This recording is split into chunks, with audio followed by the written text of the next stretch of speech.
नमस्कार दोस्तों, आज की इस वीडियो में हम बात करेंगे अर्गला स्तोत्र के बारे में। अर्गला स्तोत्र करने से हमें देवी माँ की विशेष कृपा प्राप्त होती है। श्री अर्गला स्तोत्र का अपने आप में बहुत ही बड़ा महात्म है। दुर्गा सप्तशती के पाठ से पूर्व हमें श्री अर्गला स्तोत्र का पाठ करना होता है। श्री अर्गला स्तोत्र का पाठ करने से माँ भगवती की विशेष कृपा हमें प्राप्त होती है। तो चलिए श्री अर्गला स्तोत्र का पाठ करते हैं।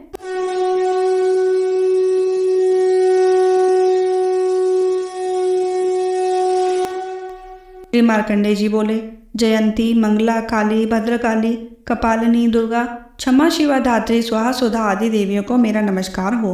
हे चामुंडा देवी, समस्त प्राणियों के दुख निवारण करने वाली आपकी जय हो। सर्वव्यापक देवी कालरात्रि आपकी जय हो। मधु तथा कैटभ दैत्यों का दलन करने वाली, ब्रह्मा जी को वर देने वाली आपको नमस्कार हो। हे देवी, आप मुझे सुंदर रूप दो, जय दो, यश दो तथा क्रोध आदि शत्रुओं का नाश करो। महिषासुर का नाश करने वाली, भक्तों की सुखदाता देवी जी को नमस्कार हो। मुझे रूप दो, जय दो, यश दो, शत्रुओं का नाश करो। हे रक्त बीज का वध करने वाली देवी और चंड मुंडासुरों का विनाश करने वाली माता, मुझे सुंदर रूप दो, जय दो, यश दो, शत्रुओं का वध करो। हे पापनाशक चंडिके, जो सर्वदा भक्तिपूर्वक आपके चरणों में मस्तक झुकाते हैं, उन्हें रूप दो, जय दो, यश दो, शत्रुओं का नाश करो। सभी व्याधियों का नाश करने वाली चंडिके, जो आपकी भक्ति पूर्वक स्तुति करते हैं, उन्हें रूप दो, जय दो, यश दो, शत्रुओं का नाश करो। हे देवी जी, आप मुझे सौभाग्य, आरोग्य और परम सुख दो।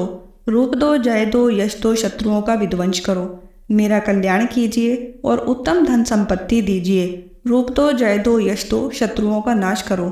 हे माता, आपके चरणों पर देवता और दैत्य दोनों ही अपने मुकुट की मणियां घिसते रहते हैं। हे मातेश्वरी, अपने भक्त को विद्यावान, यशवान, लक्ष्मीवान करो। बड़े बड़े अभिमानी दैत्यों के अभिमान को चूर्ण करने वाली चंडिके, मैं आपको प्रणाम करता हूँ। हे चार भुजाओं वाली माता, चतुर्मुख ब्रह्मा जी आपकी स्तुति करते हैं। हे परमेश्वरी, रूप दो, जय दो, यश दो, बैरियों का विध्वंस करो।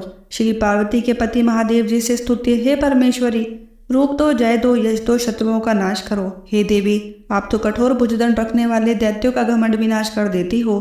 हे अंबिके, आप अपने भक्तों के लिए अपार आनंद की वृद्धि करती हो।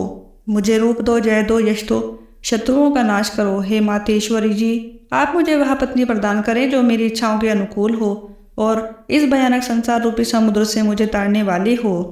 उत्तम कुल में उत्पन्न हो। जो पुरुष इस स्तोत्र का पाठ करके महास्त्रोत कीलक का पाठ करता है, वह सब सती के पाठ जब से मिलने वाले वर एवं श्रेष्ठ संपदा फल को प्राप्त कर लेता है। बोलिए माँ भगवती की जय। श्री कीलक स्तोत्र। ओम, मैं उन भगवान सदाशिव को नमस्कार करता हूँ जिनके 3 दिव्य नेत्र हैं, जिनका शरीर विशुद्ध ज्ञान स्वरूप है, जो मोक्ष प्राप्ति के कारण है। अर्ध चंद्रमा जिनके मस्तक पर शोभायमान है। श्री मार्कंडेय ऋषि बोले, मंत्रों के शाप एवं उत्कीर्ण आदि को समझकर पाठ करने वाला पुरुष मोक्ष पा लेता है, अतः इसका ज्ञान होना आवश्यक है। सब उच्चाटन आदि वस्तुएं इसी स्त्रोत द्वारा पाठ करके सिद्ध होती हैं, और जो इस स्त्रोत का पाठ करके सप्तशती के पाठ मात्र से स्तुति करते हैं, उन्हें देवी जी सिद्ध हो जाती हैं। उच्चाटन आदि प्रयोगों से उन पुरुषों को मंत्र, औषधि आदि किसी अन्य साधन की आवश्यकता नहीं पड़ती। बिना जप के भी सभी उच्चाटन आदि सिद्ध हो जाते हैं। क्या समस्त उच्चाटन आदि इसी से सिद्ध हो जाते हैं? इस प्रकार की लोगों के मन में शंका हुई। तब उस शंका के निवारण के लिए सदाशिव ने लोगों को बुलाकर यह आज्ञा दी। यह सब सिद्धियां देने वाला शुभ स्त्रोत है। इस चंडिका स्त्रोत को भगवान सदाशिव ने गुप्त कर दिया। इस स्त्रोत के पाठ द्वारा प्राप्त होने वाला पुण्य कभी समाप्त नहीं होता। साधक सभी प्रकार का क्षेम प्राप्त कर लेता है। इसमें कोई भी संशय नहीं। कृष्ण पक्ष की चतुर्दशी अथवा अष्टमी के दिन एकाग्र होकर जो अपना सब कुछ भगवती को अर्पण करता है और फिर प्रसाद रूपेण ग्रहण कर लेता है, उस पर भगवती प्रसन्न होती हैं। इसी रूप के कीलक द्वारा महादेव ने इसे भी कीलन कर दिया है। जो इसके द्वारा सप्तशती का निष्कीलन करके स्पष्ट होकर नित्य पाठ करता है, वह सिद्ध हो जाता है। देवी जी का गण एवं गंधर्व होता है, वह कहीं भी घूम रहा हो, उसे कोई भय नहीं होता, ना ही उसकी अकाल मृत्यु होती है। देहांत होने पर वह मोक्ष पाता है। इसलिए इस कीलक स्त्रोत को समझकर तथा उसका उत्कीलन करके पाठ करना उचित है। जो इस प्रकार नहीं करता, उसका नाश होता है। तभी तो बुद्धिमान इसे समझकर ही उत्कीलन से संपन्न स्त्रोत का पाठ आरंभ करते हैं। जो कुछ भी रमणियों में सौंदर्य, सौभाग्य आदि दिखाई देते हैं, ये सबके सब श्री देवी की कृपा के फल हैं।